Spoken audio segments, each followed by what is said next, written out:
Hello foodies, welcome back to my channel Indian cooking recipes. இன்றைக்கி நம்ம பார்க்க போகிறது ராகி கூழுங்க. இது ஒரு ட்ரெடிஷ்னல் ரெசிபின்னே சொல்லலாம். இந்த ராகி அந்த காலத்தில் அதிகமாக பயன்படுத்தினாங்க. ஆனால் இப்போ தான் நம்ம யூஸ் பண்ணுறது கம்மி பண்ணிட்டோம். இந்த ராகி கூழ் குடிக்கிறதால நம்ம உடம்போட ஹீட் ரொம்ப கம்மியாகும். ஸோ இது எப்படி பண்ணலாங்கிற ரெசிபியை வாங்க வீடியோக்குள்ளே போய் பார்க்கலாம். ராகி கூழ் செய்கிறதுக்காக நான் இந்த டம்ளரில் ராகி மாவு எடுத்துக்கிறேன். இது ஒரு 100 கிராம்ஸ் அளவுக்கு மாவு பிடிக்கும். இந்த கூழுக்கு நீங்கள் ஃப்ரெஷ்ஷான ராகி மாவு எடுத்துக்கோங்க. கொஞ்சம் பழசாக இருந்துச்சுன்னா அது காரல் தன்மையாக இருக்கும். அது இல்லாத மாதிரி நீங்கள் ஃப்ரெஷ்ஷாக இருக்கிறதா மாவு எடுத்துக்கோங்க. இந்த டம்ளரில் இந்த அளவுக்கு நான் மாவு எடுத்திருக்கேன். இப்போ இதை ஒரு கிண்ணத்தில் நான் கொட்டிடுறேன். இந்த ராகி மாவில் தண்ணி ஊற்றி லம்ஸ் இல்லாத மாதிரி நல்லா கலந்து விட்டுக்கோங்க.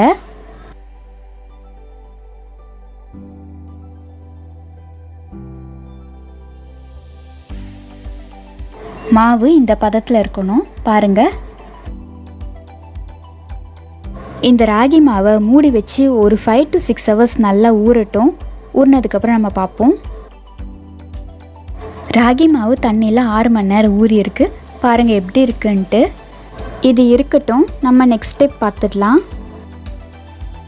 ராகி மாவு அளந்த டம்ளரில் நான் 1/4 டம்ளர் அளவுக்கு பச்சரிசி எடுத்திருக்கேன். உங்களுக்கு புழுங்கல் அரிசி வேணும்னாலும் நீங்கள் சேர்த்துக்கலாம். 1/4 டம்ளர் அளவுக்கு நான் எடுத்திருக்கேன். இதை நான் 2 தடவை வாஷ் பண்ணிவிட்டு தண்ணி ஊற்றிட்டு நான் காட்டுறேன். 2 தடவை வாஷ் பண்ணிவிட்டு தண்ணி ஊற்றி வச்சுருக்கேன். இது ஊறட்டும்.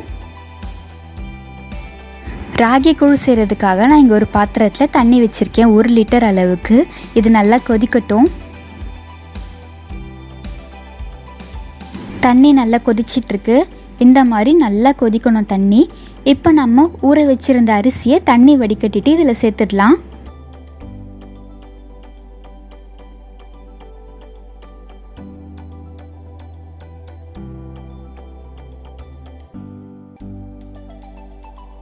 அடியில் அரிசி தங்காத மாதிரி நல்லா கலந்து விட்டுக்கோங்க. சாதம் நல்லா வெந்துடுச்சு. எனக்கு இது வேகிறதுக்கு ஒரு 25லேருந்து 30 நிமிஷம் ஆச்சு.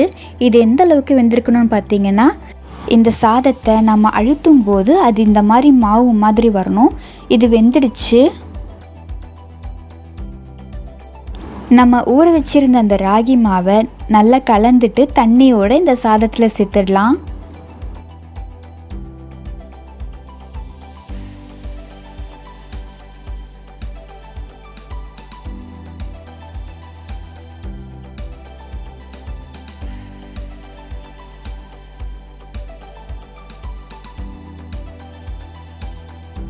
இந்த ராகி மாவு சேர்த்ததுக்கப்புறம் நல்லா கலந்துட்டு மீடியம் ஃப்ளேம்லேயே வச்சுக்கோங்க. அப்பப்போ இதை கலரி விட்டுக்கோங்க, இல்லைன்னா அடி பிடிச்சிடும். இந்த கூழ் பார்த்திங்கன்னா இந்த அளவுலேருந்து இந்த அளவுக்கு வத்திருக்கு. இன்னும் நல்லா வற்றணும்.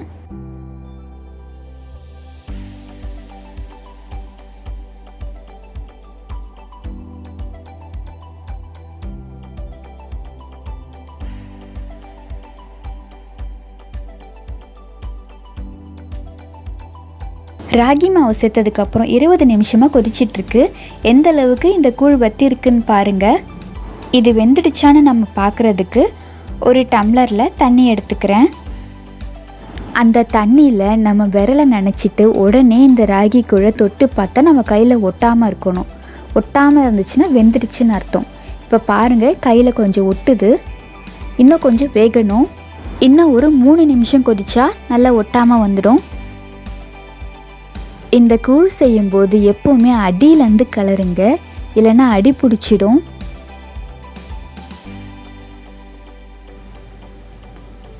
ஆல்மோஸ்ட் வெந்துடுச்சு. லைட்டாக ஒட்டுது. இன்னும் ஒரு நிமிஷத்துக்கு இருக்கட்டும். நம்ம சேர்த்துருக்கிற இந்த ராகி நல்லா வெந்திருக்கணும். வேகாமல் இருந்துச்சுன்னா நமக்கு லூஸ் மோஷன் ஆகிறதுக்கும் சான்ஸ் இருக்குது.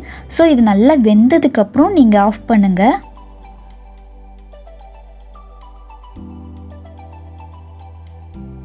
ராகி கூழ் நல்லா வெந்துடுச்சு.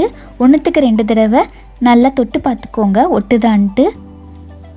இது ரெடி ஆயிடுச்சு. இப்போ நான் ஸ்டவ் ஆஃப் பண்ணிடுறேன். இந்த ராகி கூழை உடனே மூடி போட்டு மூடி வைக்காதீங்க. இது நல்லா ஆறட்டும். ஆறுனதுக்கப்புறமா மூடி போட்டு மூடி வைங்க. 8 ஹவர்ஸ்க்கு ரூம் டெம்பரேச்சர்லேயே வைங்க. நீங்கள் மோஸ்ட்லி நைட் செஞ்சிட்டிங்கன்னா காலையில் இதை சாப்பிட்றதுக்கு உங்களுக்கு கரெக்டாக இருக்கும்.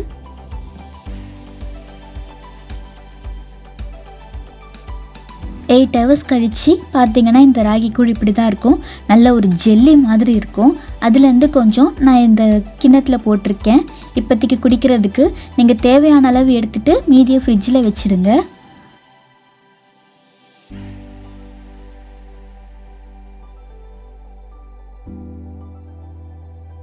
ஐம்பது ml அளவுக்கு தயிர் எடுத்து வச்சுருக்கேன். இது நல்லா கடைஞ்சிக்கோங்க.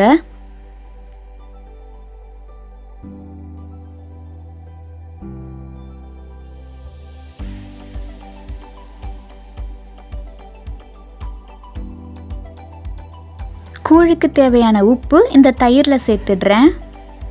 இந்த தயிரோட தண்ணி சேர்த்து நான் மோர் பதத்துக்கு கலந்து எடுத்துக்கிறேன்.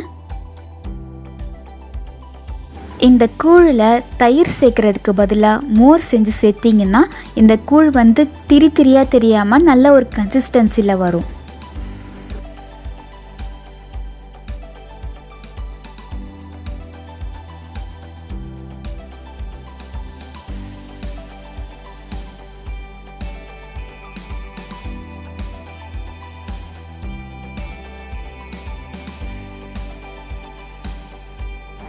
கூழ் நல்லா கலந்தாச்சு.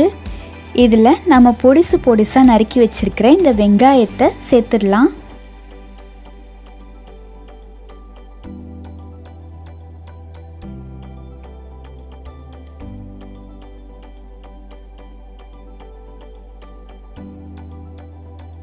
ஆடி மாத ஸ்பெஷல் ராகி கூழ் ரெசிப்பியை பார்த்துருப்பீங்க. நீங்களும் உங்கள் வீட்டில் ட்ரை பண்ணி பாருங்கள். இந்த ரெசிபி உங்களுக்கு பிடிச்சிருக்குன்னு நம்புகிறேன். பிடிச்சிருந்தா ஒரு லைக் பண்ணுங்கள் அண்ட் சப்ஸ்கிரைப் பண்ணி வச்சுக்கோங்க. தேங்க்ஸ் ஃபார் வாட்சிங்.